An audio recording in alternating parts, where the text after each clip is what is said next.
नमस्कार दोस्तों, बहुत बहुत स्वागत करता हूं आप सभी का कैपिटल बस्टिंग की चौथी क्लास के अंदर। उम्मीद मैं ऐसा करता हूं आप सभी ने इससे पहले जो 3 क्लासेस कैपिटल बस्टिंग को लेकर के हमने अपलोड की थी, आप सभी ने तीनों क्लासेस अच्छे से लगा ली होगी। तीनों क्लासेस के अंदर जितनी भी कॉन्सेप्ट को हम लोगों ने बनाया था, जितने भी न्यूमेरिकल्स को प्रैक्टिस किया था, आप सभी ने तमाम न्यूमेरिकल्स को प्रैक्टिस कर लिया होगा। फाइनली ये चौथी क्लास रहने वाली है, जहां पर आज हम बात करने वाले हैं नॉन डिस्काउंटिंग टेक्निक के अंदर। आपकी पहली टेक्निक रहने वाली है एआरआर टेक्निक और दूसरी हम बात करेंगे पे बैक पीरियड को लेकर के। इन दोनों टेक्निक को मैं आज डिटेल में समझाने वाला हूं, कुछ प्रैक्टिकल न्यूमेरिकल्स भी करेंगे। उम्मीद करता हूं लेक्चर में आप सभी आखिरी तक जरूर बने रहेंगे। और हाँ, एक छोटी सी रिक्वेस्ट, अगर आपको ये लेक्चर पसंद आता है, यूजफुल लगता है, तो इसे लाइक करके अपने दोस्तों के साथ शेयर जरूर करेंगे। बहरहाल विदाउट वेस्टिंग द टाइम चलिए शुरू करते हैं। देखिए, चौथे क्लास को मैं शुरू करूं, चौथे लेक्चर को मैं शुरू करूं, उससे पहले हमें थोड़ा बैक में जाना पड़ेगा और हमें देखना पड़ेगा एग्जैक्टली हम लोग क्या पढ़ने वाले हैं। जैसा कि मैंने पिछली क्लास में आप सभी को बताया था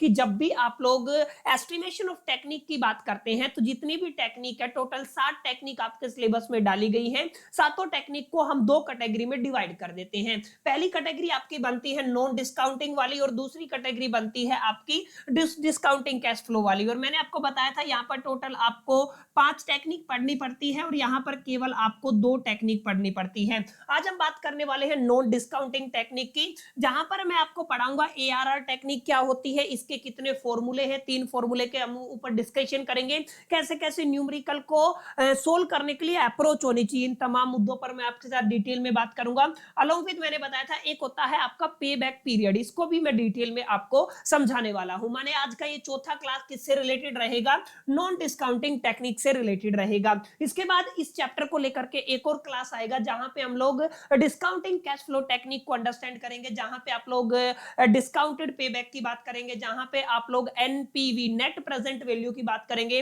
प्रॉफिटेबिलिटी इंडेक्स की बात करेंगे, आईआरआर माने इंटरनल रेट ऑफ रिटर्न, और आपका modify internal rate of return की बात करने वाले हैं। इससे पहले मैंने लास्ट वीडियो में आप सभी को समझा दिया था, अगर आप लोग एआरआर को कैलकुलेट करना चाहते हैं तो हमें बुक प्रॉफिट कैलकुलेट करना आना चाहिए, या इसको आप लोग सिंपल लैंग्वेज में क्या कहते हैं, प्रॉफिट कहते हैं। और मैंने इसको डिटेल में लास्ट वीडियो में समझा दिया था।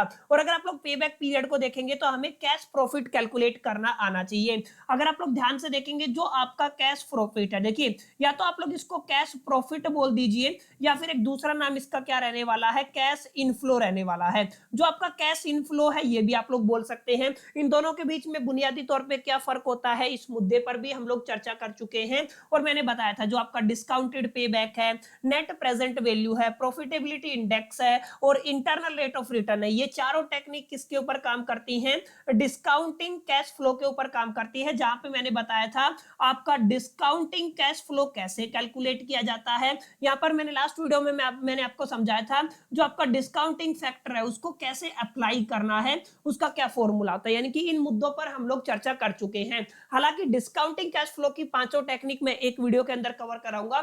आज हम किस पर बात करने वाले हैं? आज हम बात करने वाले हैं non discounting cash flow technique को लेकर के। और सबसे पहली टेक्निक क्या रहेगी हमारी? एआरआर टेक्निक रहेगी, माने एवरेज रेट ऑफ रिटर्न बोल दीजिए, या फिर कई कई किताबों में इसको अकाउंटिंग रेट ऑफ रिटर्न के नाम से भी जाना जाता है। अब एक बार छोटी सी डेफिनेशन आपको समझा देता हूं, उसके बाद फॉर्मूले को अंडरस्टैंड करेंगे और प्रैक्टिकल न्यूमेरिकल्स के ऊपर जाएंगे। अगर आप लोग ध्यान से देखेंगे, तो अगर आप लोग एआरआर टेक्निक की बात करते हैं, तो एआरआर टेक्निक की डेफिनेशन क्या कहती है? एआरआर टेक्निक एक कैपिटल बस्टिंग की ऐसी टेक्निक है जिसका इस्तेमाल करके माय डियर फ्रेंड्स, हम लोग आपका जो कैपिटल बस्टिंग से रिलेटेड डिसीजन है उसके प्रॉफिटेबिलिटी को कैलकुलेट करते हैं। माने हम लोग किसको मेजर करते हैं? मेजर करते हैं profitability of A investment based, यानी कि एक ऐसी इन्वेस्टमेंट जो बेस्ड है किसके ऊपर? एवरेज एनुअल अकाउंटिंग प्रॉफिट के ऊपर। याद रखिएगा, आपने एक क्या लिया? इन्वेस्टमेंट किया है, किसके ऊपर बेस्ड है? वो एवरेज एनुअल अकाउंटिंग प्रॉफिट के ऊपर बेस्ड है।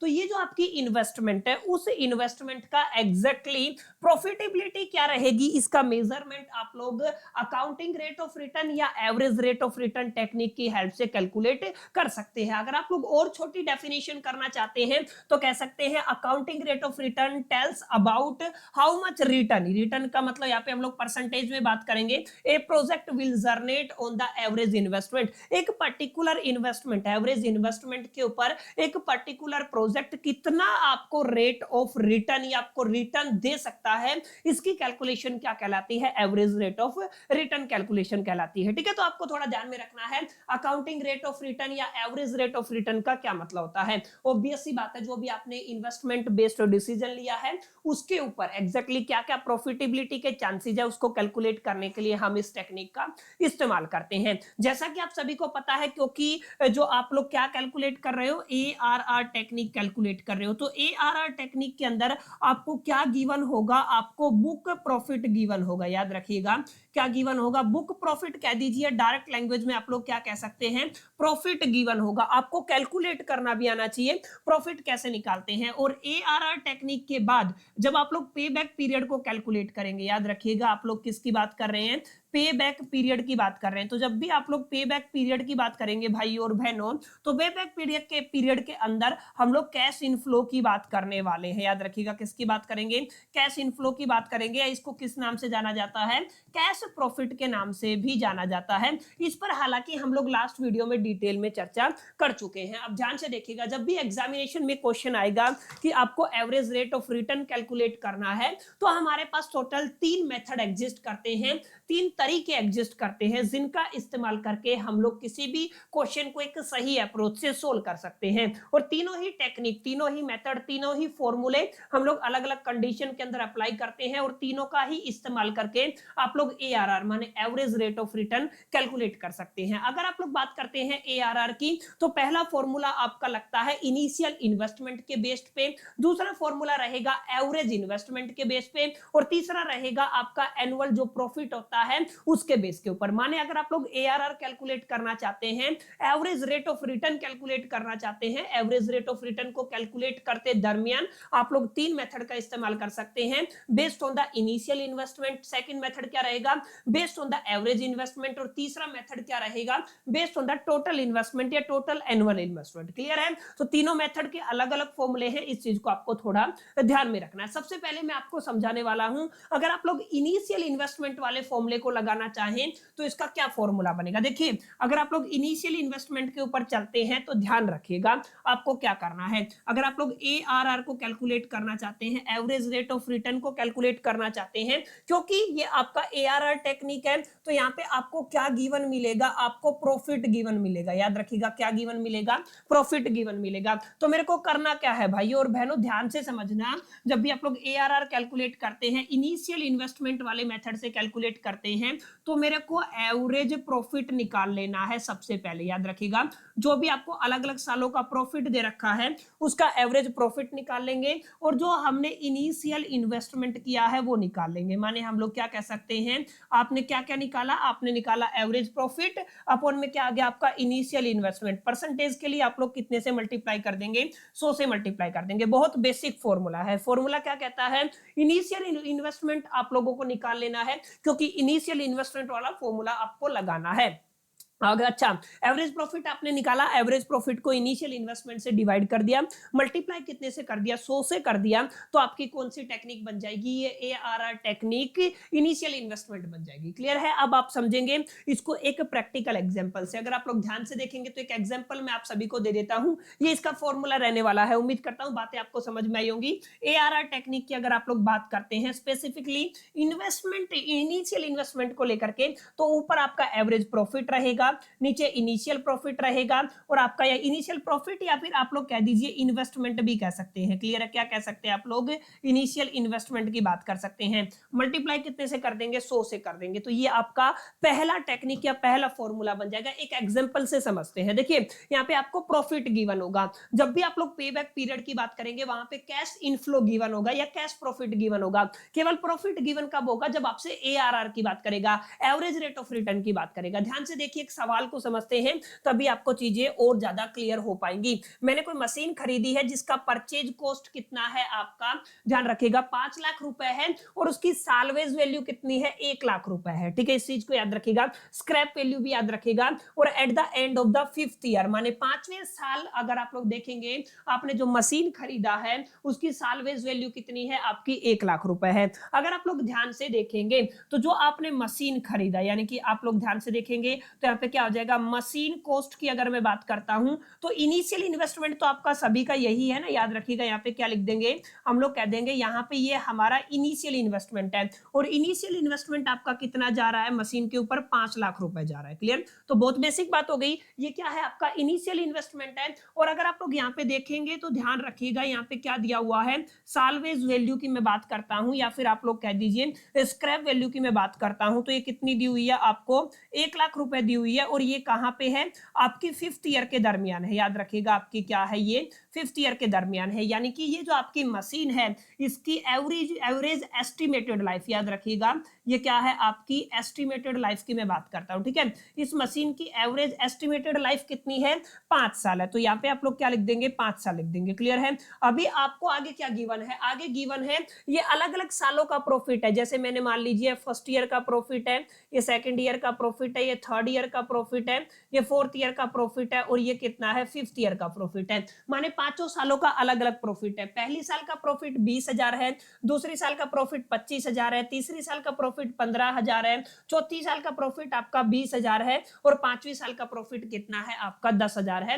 क्योंकि आपकी एवरेज लाइफ कितनी थी, 5 साल थी, तो डेट्स व्हाई प्रॉफिट भी कितना दिया हुआ है आपकी 5 सालों का दिया हुआ है। अब अगर आपसे यहाँ पे क्वेश्चन में क्या कहता है, आपको ARR average rate of return को कैलकुलेट करना है, क्या करना है, कैलकुलेट करना है। और अगर मैं यहाँ पे इनिशियल इन्वेस्टमेंट वाले फॉर्मूले को लगाता हूं, याद रखिएगा किसका फॉर्मूला लगाता हूं, इनिशियल इन्वेस्टमेंट वाला फॉर्मूला लगाता हूं, तो अगर आप लोग ध्यान से देखेंगे तो क्या था, अगर आपको ARR कैलकुलेट करना है इनिशियल इन्वेस्टमेंट वाला, तो हमें सबसे पहले एवरेज प्रॉफिट निकालना पड़ेगा, जो आप लोग 8th क्लास से सीखते आए हो। एवरेज प्रॉफिट को हमें किससे डिवाइड कर देना है, आपकी इनिशियल इन्वेस्टमेंट से डिवाइड कर देना है, मल्टीप्लाई में कितना कर देना है 100, तो आपका क्या जाएगा, ARR आ जाएगा। अब ध्यान से देखिए 5 साल का डेटा आपको दिया है, ठीक है। अगर मैं आपसे पूछता हूं एवरेज प्रॉफिट क्या बनेगा, अगर आप लोग इस डेटा को लेके चलते हैं तो एवरेज प्रॉफिट क्या बनेगा, सबको जोड़ देंगे, 5 से डिवाइड कर देंगे। माने जैसे यहाँ पे कितना हो गया, 15 प्लस 25 कितना हो गया,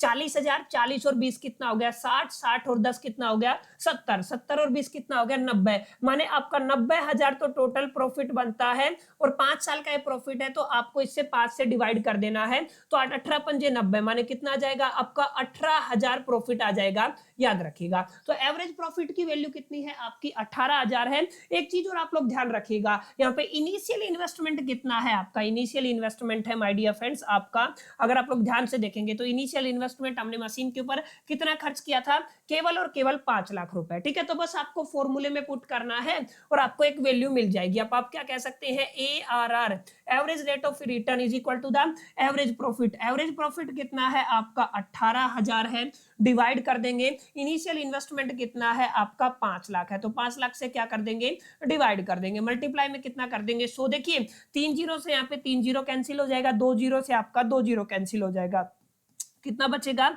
18/5 बचेगा। अब इसको आप लोग डिवाइड कर दीजिए, ये आपका परसेंटेज में आंसर आ जाएगा। क्लियर है, आप लोग करेंगे तो क्या आ जाएगा परसेंटेज में आंसर। और अगर आप ध्यान से देखेंगे तो 5 3 पे चला जाएगा, 5 तिया 15, 8 3 बचेगा, 5 छिंगा 30, यानी कि 3.6% आ जाएगा। तो यहाँ पे एवरेज रेट ऑफ रिटर्न कितना है आपका, 3.6% है। ये आपकी प्रॉफिटेबिलिटी को भी रिप्रेजेंट करता है, याद रखिएगा ये किसको रिप्रेजेंट करता है, प्रॉफिटेबिलिटी को भी आपका रिप्रेजेंट करता है। तो इस तरीके के सवाल अक्सर माय डियर फ्रेंड्स आपको एग्जामिनेशन में मिलते हैं। तो अगर आपसे ARR कैलकुलेट करने के लिए पूछा जाए और अगर क्वेश्चन में कुछ भी ना दिया हो तो आप लोग इनिशियल इन्वेस्टमेंट वाले फॉर्मूले को इजीली अप्लाई कर सकते हैं। कुछ नहीं करना, प्रॉफिट का एवरेज निकाल लेना है, इनिशियल इन्वेस्टमेंट से डिवाइड कर देना है, 100 से मल्टीप्लाई कर देना है, ये आपका पहला फॉर्मूला रहने वाला है। क्लियर, तो ये वाला आपको उम्मीद करता हूं बात समझ में आ गया होगा। इनिशियल इन्वेस्टमेंट के बेस पे कैसे आप लोग एवरेज रेट ऑफ रिटर्न को या अकाउंटिंग रेट ऑफ रिटर्न को कैलकुलेट कर सकते हैं। क्लियर, तो यहां तक उम्मीद करता हूं सवाल भी आपको समझ में आया होगा,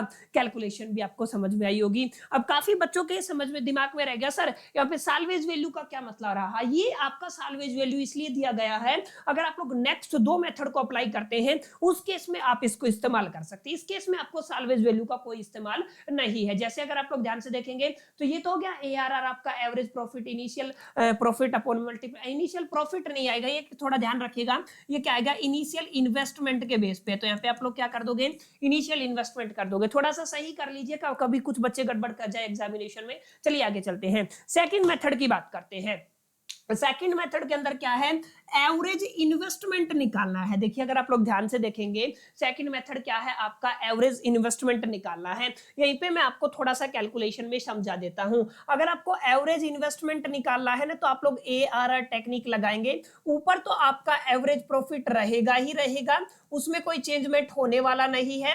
अपोन में जहां पे आपने एवरेज प्रॉफिट, अगर आप लोग ध्यान से देखेंगे इनिशियल इन्वेस्टमेंट के मेथड में हमने इनिशियल इन्वेस्टमेंट से डिवाइड किया था, अब क्या करने वाले हो आप लोग, करने वाले हो एवरेज इन्वेस्टमेंट। तो हमें क्या निकालना पड़ेगा, हमें एवरेज इन्वेस्टमेंट निकालना पड़ेगा और एवरेज इन्वेस्टमेंट से इसको डिवाइड करके मल्टीप्लाई कितने से कर देना है, 100 से कर देना है। क्लियर, तो ये आपका बेसिक फॉर्मूला बनेगा। अगर आप लोग एवरेज इन्वेस्टमेंट वाला फॉर्मूला लगाए तो ये वाला लगेगा, क्या लगेगा, एवरेज प्रॉफिट निकालेंगे, एवरेज इन्वेस्टमेंट से डिवाइड करेंगे, मल्टीप्लाई कितने से कर देंगे, 100 से कर देंगे। क्लियर है। अब यहाँ पे सवाल ये है, एवरेज प्रॉफिट आप लोगों ने निकालना सीखा, पिछले सवाल में अगर आपने देखा तो इनिशियल इन्वेस्टमेंट तो साफ साफ दिया हुआ था, कितना था, 5 लाख था। अब सवाल ये उठता है कि सर जब हम सेकंड फॉर्मूला अप्लाई करते हैं, ये वाला फॉर्मूला अप्लाई करते हैं, एवरेज प्रॉफिट तो हम लोग निकाल लेंगे, सारे प्रॉफिट को जोड़ के प्लस में जितने साल बनते हैं उससे डिवाइड कर देंगे। ये जो आपकी टर्म है जिसको आप लोग क्या कह रहे हैं, हम लोग इसको एवरेज इन्वेस्टमेंट कह रहे हैं। याद रखिएगा किसकी बात हो रही है, एवरेज इन्वेस्टमेंट की बात हो रही है। अगर आपको एवरेज इन्वेस्टमेंट निकालना है तो जो आपका इनिशियल, ध्यान रखिएगा फॉर्मूला समझा रहा हूं, इनिशियल इन्वेस्टमेंट जो आपका होता है उसके अंदर आपको क्या कर देना है, प्लस कर देना है उसकी स्क्रैप वैल्यू को। किसको कर देना है, आपको स्क्रैप वैल्यू को, उसको क्या कर देना है, प्लस कर देना है, और आपको डिवाइड कर देना है 2 से। ये फॉर्मूला है, डायरेक्ट क्या है आपका फॉर्मूला है। माने जो इनिशियल इन्वेस्टमेंट है प्लस में स्क्रैप वैल्यू है, कितने से डिवाइड कर देना है, 2 से डिवाइड कर देना है। जैसे अगर आप लोग ध्यान से देखेंगे तो यहाँ पे इनिशियल इन्वेस्टमेंट कितनी है हमारी, 5 लाख की है। तो मैं एक बार कलर चेंज कर लेता हूं, तो अगर मैं यहाँ पे लिखना चाहूं तो मैं कहूंगा आपका इनिशियल इन्वेस्टमेंट कितना है, आपका 5 लाख रुपए। याद रखिएगा कितना है,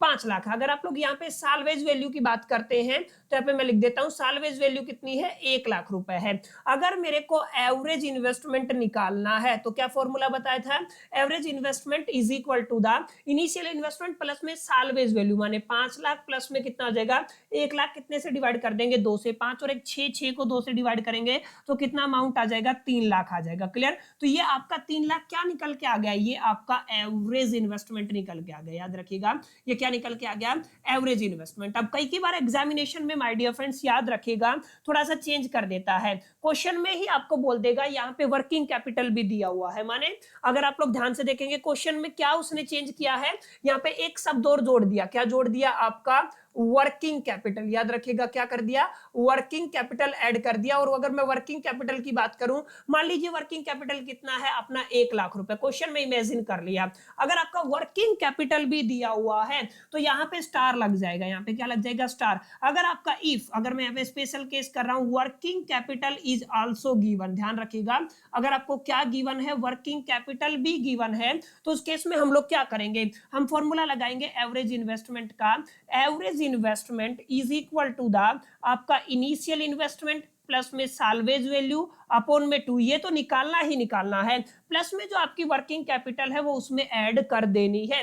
जैसे अगर वर्किंग कैपिटल 1 लाख रुपए दे रखी है तो वो 1 लाख रुपए यहाँ पे ऐड हो जाएगा। माने इस केस में अगर वर्किंग कैपिटल दे रखी है तो एवरेज इन्वेस्टमेंट बदल जाएगी। एवरेज इन्वेस्टमेंट हमने निकाला बिना वर्किंग कैपिटल के 3 लाख था, वर्किंग कैपिटल कितना है, 1 लाख है, तो 3 + 1 कितना हो जाएगा आपका, 4 लाख हो जाएगा। तो दोनों सिचुएशन मैंने आपको बता दी है। एग्जामिनेशन में चेंज हो सकता है माय डियर फ्रेंड्स, भाइयों और बहनों, प्लीज इस चीज को नोट कर लीजिएगा। जब भी आप लोग एवरेज रेट ऑफ रिटर्न की बात कर रहा हूं मैं, एआरआर टेक्निक का इस्तेमाल करते हैं, और एआरआर टेक्निक भी आप लोग एवरेज इन्वेस्टमेंट के बेस पे लगाते हैं, तो उस केस में कई बार वर्किंग कैपिटल गिवन होता है। अगर वर्किंग कैपिटल गिवन नहीं है तो आप लोग एवरेज प्रॉफिट निकाल सकते हैं। किस फॉर्मूले से निकाल सकते हैं एवरेज प्रॉफिट? आप लोग इस फॉर्मूले से निकाल सकते हैं जो मैंने यहां पे आपका लिखा हुआ है। क्लियर है? यहां पे आपका लिख दिया है मैंने, आप लोग स्क्रीनशॉट ले सकते हैं, अच्छे से चीजों को समझ सकते हैं। बहुत आसान है, ज्यादा डिफिकल्ट यहाँ पे आपको चीजें देखने को नहीं मिलेंगी। क्लियर? तो इस तरीके के सवाल आपको देखने को मिलते हैं, और इसमें मैंने मॉडिफाई भी करा दिया है। यहाँ पे आप लोगों को वर्किंग कैपिटल ऐड करना भी पड़ सकता है अगर आपको वर्किंग कैपिटल दिया हुआ है। ठीक है? अब अगर इसी फॉर्मूले को, इसी क्वेश्चन को मैं ARR technique based on the average investment से करूं तो कैसे करेंगे? सबसे पहले तो हमें एवरेज प्रॉफिट निकालना पड़ेगा। तो ऑब्वियस सी बात है, हर एक बच्चे को पता है। अभी अभी मैंने थोड़ी देर पहले इसी क्वेश्चन का क्या निकाला था? एवरेज प्रॉफिट निकाला था। कैसे निकला था एवरेज प्रॉफिट? सभी प्रॉफिट को जोड़ के 5 से डिवाइड कर दिया था, तो हमारा कितना आया था? आपका 18,000 रुपए आया था। क्लियर है? कितना है? सॉरी, 18,000 आया था। यहाँ पे क्या हो जाएगा आपका? 18,000 आया था। ये आपकी क्या थी? एवरेज प्रॉफिट की वैल्यू थी। और मैंने बताया आपका एवरेज इन्वेस्टमेंट आपने अभी अभी निकाला है, कितना आ गया था? एवरेज इन्वेस्टमेंट आपका आया था 3 लाख रुपए, अगर वर्किंग कैपिटल गिवन नहीं है। अगर वर्किंग कैपिटल गिवन है तो ऐड करके 4 लाख वाला डेटा भी आप लोग ले सकते हैं। अगर आप लोग एआरआर टेक्निक को कैलकुलेट करना चाहें तो आप लोग क्या कहेंगे? आप लोग कहेंगे सबसे पहले सर हमें एवरेज प्रॉफिट चाहिए, उस एवरेज प्रॉफिट को मेरे को डिवाइड कर देना है एवरेज इन्वेस्टमेंट से। ओके, ये हो गया आपका एवरेज इन्वेस्टमेंट। मल्टीप्लाई कितना करना है? 100 से मल्टीप्लाई कर देना है। अब एवरेज प्रॉफिट कितना है? 18,000। ये लो सर, कर दिया 18,000। एवरेज इन्वेस्टमेंट कितना आया आपका? 3 लाख आया। ओके, 3 लाख मैंने यहाँ पे लिख दिया। मल्टीप्लाई कितना आ जाएगा आपका? 100 आ जाएगा। 3 जीरो से 3 जीरो कैंसिल हो जाएंगे, इन 2 जीरो से 2 जीरो कैंसिल, 3 से 6 पे चला जाएगा, 6 3 18। कितना परसेंटेज आ गया? 6% आ गया। माने इस क्वेश्चन में अगर आप लोग एआरआर निकालना चाहते हैं तो कितना आ जाएगा आपका? 6% आ जाएगा। That's all. बहुत बेसिक बात मैंने आपको बताई है माय डियर फ्रेंड्स। मैं कोई ऐसी चीज आपको नहीं बता रहा हूं जो ज्यादा डिफिकल्ट हो, जो आपको परेशानी क्रिएट करे। बहुत आसान, बच्चों की तरह, बच्चों की लैंग्वेज में चीजें आपको समझाने की कोशिश कर रहा हूं ताकि आपको समझ में आए। यहाँ पे क्या बताया मैंने? एआरआर टेक्निक अगर आपको निकाले इनिशियल इन्वेस्टमेंट वाले फॉर्मूले से, तो एवरेज प्रॉफिट अपॉन में इनिशियल इन्वेस्टमेंट मल्टीप्लाई बाई 100। ठीक है? ये आपका हो गया। यहाँ पे क्या समझाया मैंने आपको माय डियर फ्रेंड्स? ये बताया, एक मिनट, मैंने क्या समझाया यहाँ पे? मैंने आपको बताया अगर यहाँ पे ये वाला फॉर्मूला आपको अप्लाई करना है और एआरआर कैलकुलेट करना है तो क्या करेंगे हम लोग? एवरेज प्रॉफिट तो लेके चलेंगे ही चलेंगे, उसमें तो कोई दो राय है ही नहीं। यहाँ पे क्या आ गया आपका? एवरेज प्रॉफिट आ गया। अपॉन में नीचे हमें क्या चाहिएगा? एवरेज इन्वेस्टमेंट चाहिएगा। मल्टीप्लाई में कितना आ जाएगा? 100। अब काफी बच्चों का सवाल फिर से आएगा कि सर एवरेज इन्वेस्टमेंट का क्या फॉर्मूला बताया था? फिर से लिख देता हूं, एवरेज इन्वेस्टमेंट का फॉर्मूला क्या है? देखिए, मैं बेसिक फॉर्मूला लिख रहा हूं। आपको क्या करना है? जो आपकी इनिशियल इन्वेस्टमेंट है उसके अंदर आपको क्या कर देनी है? आपकी स्क्रैप वैल्यू ऐड कर देनी है, 2 से डिवाइड कर देना। जो रिजल्ट आए उसके अंदर आपको ऐड कर देना है आपका वर्किंग कैपिटल। याद रखिएगा, क्या ऐड कर देना है? वर्किंग कैपिटल ऐड कर देना है। क्लियर? तो यहाँ पे क्या कर देंगे? वर्किंग कैपिटल आपका ऐड कर देंगे। क्लियर? तो उम्मीद करता हूं बातें यहाँ तक समझ में आई होंगी। दोनों मेथड समझ में आए, एवरेज इन्वेस्टमेंट कैसे निकालते हैं और इनिशियल इन्वेस्टमेंट के बिहा पे आप लोग एआरआर को कैसे कैलकुलेट करते हैं, एआरआर टेक्निक का इस्तेमाल कैसे किया जाता है। तो दोनों मेथड समझ में आए। तीसरा मेथड थोड़ा सा लेंथी रहेगा, माने जितनी साल आपको दी हुई है ना, सभी सालों का निचोड़ आपको लेके चलना है और हर साल हमें आपका ये मेथड अप्लाई करना पड़ेगा। इसका नाम क्या है? टोटल इन्वेस्टमेंट या टोटल प्रॉफिट मेथड ये रहने वाला है। इसके अंदर हर एक साल के दरमियान हम लोग क्या करेंगे? इंडिविजुअली कैलकुलेट करेंगे, सभी का एआरआर निकालेंगे और सभी का निकाल करके उनका एवरेज ले लेंगे। अब यहाँ पे क्या मतलब है सर? थोड़ा क्लियर कीजिए, देखिए ध्यान से समझिएगा। यहाँ पे मेन मुद्दा आपका आएगा डेप्रीशिएशन का। किसका आएगा? डेप्रीशिएशन का। हर साल एवरी ईयर आपकी जो इन्वेस्टमेंट वैल्यू है ना, एवरी ईयर की मैं बात कर रहा हूं, उसके अंदर से आपको डेप्रीशिएशन माइनस करना पड़ेगा। मैं एग्जांपल से समझाऊंगा तभी आपको समझ में आएगा, ऐसे चीजें आपको थोड़ी सी डिफिकल्ट हो सकती है। ठीक है? ये वाली बात आप लोग भूल जाइए, ये मैं सिखा चुका हूं अभी अभी, एवरेज इन्वेस्टमेंट कैसे करना। ठीक है? हम बात कर रहे हैं अगर आपको एनुअल बेसिस पे एआरआर कैलकुलेट करना है, पूरी साल के बेसिस पे अगर आपको एआरआर कैलकुलेट करना है तो यहाँ पे अलग मेथड लगे, यहाँ पे अलग से कैलकुलेशन होगा, यहाँ पे अलग से कैलकुलेशन होगा, यहाँ पे अलग से कैलकुलेशन होगा, यहाँ पे अलग से कैलकुलेशन कैलकुलेशन होगा और यहाँ पे आपका अलग से कैलकुलेशन होगा। माने चारों पांचों चीजों के ऊपर, जैसे अगर आप लोग यहाँ पे लेंगे, यहाँ पे प्रॉफिट कितना आ जाएगा 20,000 डिवाइडेड बाय आप लोग क्या कर देंगे, परचेज कॉस्ट कितनी है 5,000, सॉरी 5 लाख मल्टीप्लाई बाय 100। इसके लिए क्या कैलकुलेट करेंगे, 25,000 डिवाइड में कितना आ जाएगा 5 लाख मल्टीप्लाई बाय 100। यहाँ पे 15,000 डिवाइड में 5 लाख मल्टीप्लाई बाय 100। ऐसे ही 20,000 डिवाइड में 5 लाख मल्टीप्लाई बाय 100। ऐसे ही 10,000 अपॉन में 5 लाख डिवाइड में कितना आ जाएगा 100 आ जाएगा। क्लियर? ऐसे आपको ये बात समझ में आ गई होगी, उम्मीद करता हूं यहाँ तक क्लियर हो गया। और सभी का ARR कैलकुलेट कर लिया आपने, क्या कर लिया है आपने, ARR कैलकुलेट कर लिया। और सभी ARR का आप लोग क्या ले लेंगे, एवरेज ले लेंगे, तो आपका क्या आ जाएगा, आपका आंसर आ जाएगा। क्लियर? तो यहां तक उम्मीद करता हूं बातें आपको समझ में आई होंगी, ARR टेक्निक की बातें यहां तक क्लियर रही होंगी। तो 3 मेथड है माय डियर फ्रेंड्स।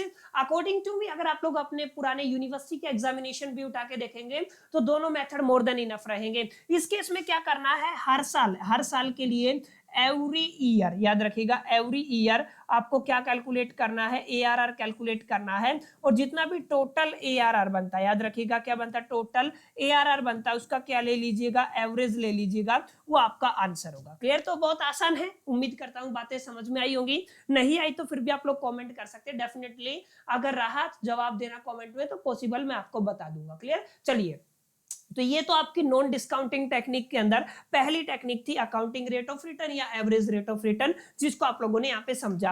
अब अगला क्या है, अगला है आपका पे बैक पीरियड। पे बैक पीरियड का मतलब असल में कितना टाइम लगता है किसी भी चीज को, जितना पैसा हमने उसके ऊपर इन्वेस्ट किया उसको वापिस आने में, this is called the pay back period. याद रखिएगा, पे बैक पीरियड एक आपकी नॉन डिस्काउंटिंग टेक्निक है जिसके अंदर आपको कैश इनफ्लो गिवन होगा। याद रखिएगा क्या गिवन होगा, कैश इनफ्लो। यहाँ पे क्या गिवन होगा, आपका कैश इनफ्लो गिवन होगा। पीछे प्रॉफिट गिवन था, यहाँ पे क्या गिवन है, कैश इनफ्लो। ठीक है, अब मेरी बात ध्यान से समझिएगा, यहाँ पे 2 तरीके से पे बैक पीरियड आप लोग निकालते हैं। एक, जब आपका कैश इनफ्लो यूनिफॉर्म है, माने बराबर है तो कोई दिक्कत नहीं है। एक तब आप लोग निकालते हैं जब आपका कैश इनफ्लो क्या है, नॉन यूनिफॉर्म है। नॉन यूनिफॉर्म का मतलब बराबर नहीं है। हर साल का कैश इनफ्लो क्या है, अलग अलग है। याद रखिएगा, हर साल का कैश इनफ्लो क्या है आपका, अलग अलग है। तो उस केस में हमें थोड़ा सोचना पड़ेगा, समझना पड़ेगा और ऐसे ही आपको एक्ट करना पड़ेगा। जैसे अगर आप लोग यहाँ पे बात करते हैं यूनिफॉर्म कैश फ्लो की, तो एक बहुत बेसिक एग्जांपल ले लेता हूं। मैं मान लेता हूं मैंने कोई भी मशीन खरीदा, उस मशीन का परचेज कॉस्ट का मतलब मैं इसको शॉर्ट फॉर्म में क्या लिख रहा हूं, इनिशियल इन्वेस्टमेंट मेरे पास कितना है, 5 लाख रुपए। क्लियर? तो बहुत बेसिक बात होगी। ये मशीन हर साल मेरे को, माने कैश इनफ्लो की बात कर रहा हूं, ठीक है, कितना है आपका कैश इनफ्लो की मैं बात कर रहा हूं, 1 लाख रुपए कमा कर देती है। याद रखिएगा कितना कमा कर देती है, 1 लाख रुपए कमा कर देती है। तो अब क्या करेंगे, अगर आपसे पूछूं मैं पे बैक पीरियड कितना होगा, मानिए जो 5 लाख है कब वसूल हो जाएगा मेरा, ऑब्वियस सी बात है, जब 1 साल में 1 लाख रुपया है तो 5 साल में 5 लाख रुपया, मैंने 5 साल में मेरा पैसा वापिस हो जाएगा। बस यही है, यही आपका क्या कहलाता है, पे बैक पीरियड कहलाता है। यानी कि अगर मैं आपको कहूं, अगर आपको पे बैक पीरियड निकालना भी है, बेसिक तरीके ध्यान रखिएगा, आपको क्या करना है, पे बैक पीरियड को कैलकुलेट करना है। तो पे बैक पीरियड के लिए क्या आएगा, आपने जो इनिशियल इन्वेस्टमेंट किया माय डियर फ्रेंड्स, याद रखिएगा आपने जो इनिशियल इन्वेस्टमेंट किया उसको डिवाइड कर देना है कैश इनफ्लो से। लेकिन ये कैश इनफ्लो कैसा होना चाहिए, यूनिफॉर्म होना चाहिए। क्लियर? तो अगर आप लोग इसको डिवाइड कर देते हैं तो आप लोग क्या कहेंगे कि ये क्या बन गया आपका, यहाँ पे पे बैक पीरियड बन गया। ठीक है, जैसे अगर आप लोग यहाँ पे देखेंगे इसी क्वेश्चन के अंदर अगर मैं बात करूं तो यहाँ पे आपका इनिशियल इन्वेस्टमेंट कितना है, 5 लाख रुपए क्वेश्चन में दिख रहा है आपको। हर साल कितना पैसा आ रहा है, 1 लाख रुपए आ रहा है, मैंने कैश इनफ्लो आ रहा है। कैंसिल कर देंगे तो कितना आ जाएगा, 5 साल आ जाएगा। 5 साल के अंदर मेरे को मेरा पैसा वापस मिल जाएगा। क्लियर? तो आई होप की बातें आपको समझ में आई होगी, चीजें आपको समझ में आई होंगी। क्लियर है? यहां तक आपको समझ में आया होगा, ऐसा मेरा मानना है। अब आगे चलते हैं, थोड़ा आगे चलेंगे तो दूसरा मेथड, ये तो मेथड आपको क्लियर हो ही गया होगा। अब आप लोग सोच रहे होंगे तो कुछ चीज थी नहीं, तो बहुत आसान है पे बैक पीरियड, तो सर बहुत आसान है ऐसा आपको लग रहा होगा। ठीक है, अब यहाँ पे देखिएगा अगला मेथड क्या है, अगला मेथड है जहां पर आपको नॉन यूनिफॉर्म कैश इनफ्लो दिया हुआ है। जैसे अगर मैं कह देता हूं आपका जो इनिशियल इन्वेस्टमेंट है, याद रखिएगा क्या है, इनिशियल इन्वेस्टमेंट है वो आपको 5 लाख रुपए, सेम क्वेश्चन ले लेता हूं, कितना दिया हुआ है, 5 लाख रुपए दिया हुआ है। और जो आपका कैश इनफ्लो दिया हुआ है अलग अलग साल के हिसाब से दिया हुआ है। जैसे अगर मैं बात करता हूं पहली साल का, फिर दूसरी साल का, सेकंड ईयर का, फिर मैं बात करता हूँ थर्ड ईयर का, और फिर मैं बात कर लेता हूँ 3 साल का ही ले लेते हैं, चलो कोई बात नहीं, कितने का ले लेते हैं, 3 साल का ले लेते हैं। 3 साल के अंदर आपका प्रॉफिट कितना है, मैंने मान लिया 1 लाख रुपए, कितना है आपका 1 लाख रुपए, ओके यहाँ पे मेंशन हो गया। सेकंड साल का मेरा 3 लाख रुपया प्रॉफिट है, ओके इक्वल हो गया।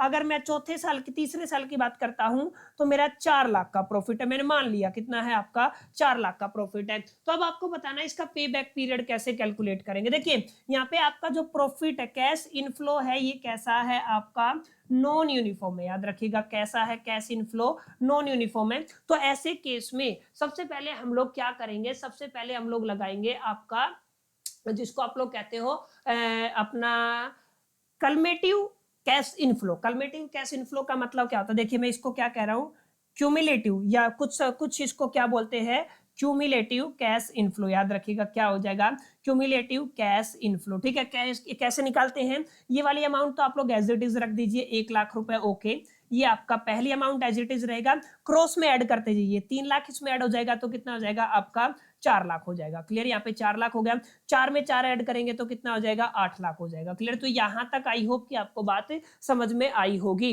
यहाँ तक क्लियर हुआ। अगर हम बात कर रहे हैं नॉन यूनिफॉर्म कैश इनफ्लो अगर आपको गिवन है तो उस केस में क्या करना है, अब मेरी बात ध्यान से समझिएगा। आपने कितना पैसा टोटल लगाया था, 5 लाख रुपए लगाया था। सेकंड साल को अगर आप लोग ध्यान से देखेंगे तो यहाँ पे तो आपका 4 लाख रुपया बन रहा है और यहाँ पे आपका 8 लाख बन रहा है, माने सेकंड ईयर और थर्ड ईयर के कहीं बीच में हमारा क्या बनेगा, पे बैक पीरियड बनेगा। इतनी बात तो हमें क्लियर हो गई है। तो यहाँ पे आप लोग देखिए 4 लाख तो हमारा क्लियर है, यहाँ पे क्या है 4 लाख तो हमारा क्लियर है, यहां तक तो बात बन गई है।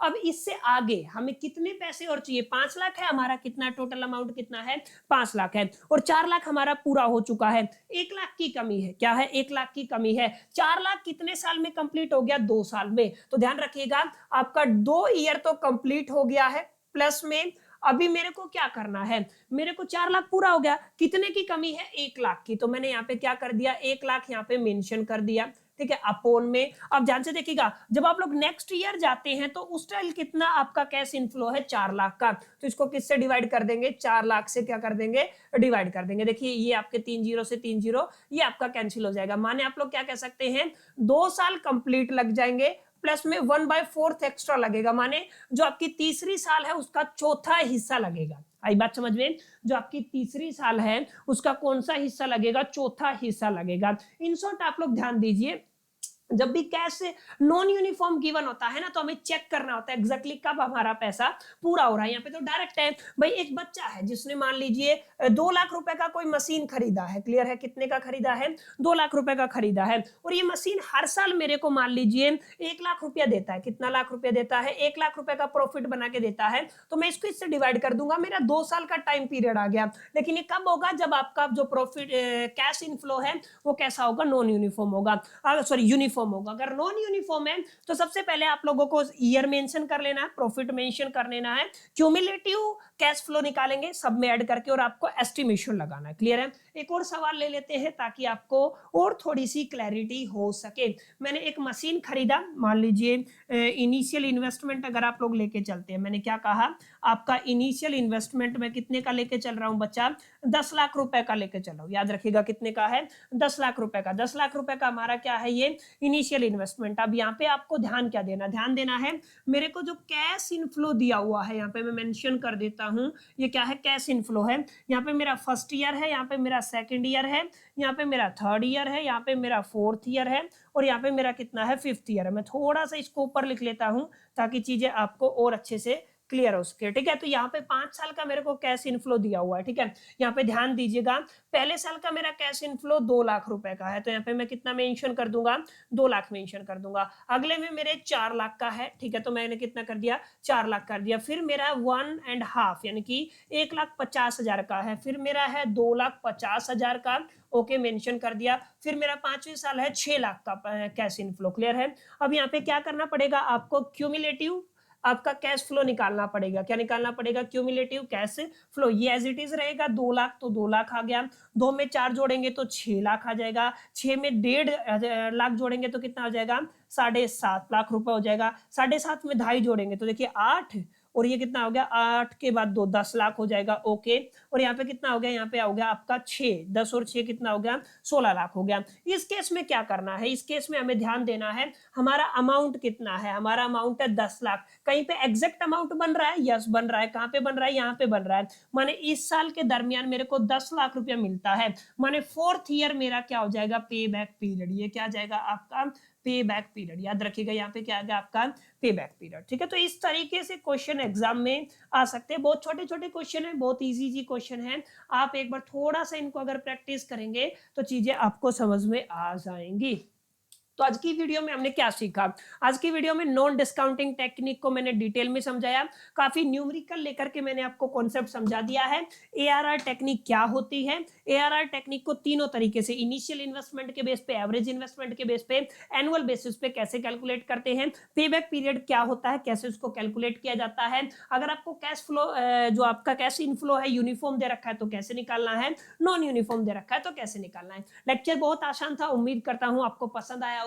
वीडियो पसंद आए तो लाइक कर दीजिएगा, दोस्तों के साथ शेयर कर दीजिएगा अगर अभी तक नहीं किया है, और हाँ चैनल पे पहली दफा है तो सब्सक्राइब करके बेल आइकन को जरूर प्रेस कर लीजिएगा। मिलते हैं नेक्स्ट वीडियो में, तब तक के लिए मैं तो सोल्दी बास्ट, कीप लर्निंग।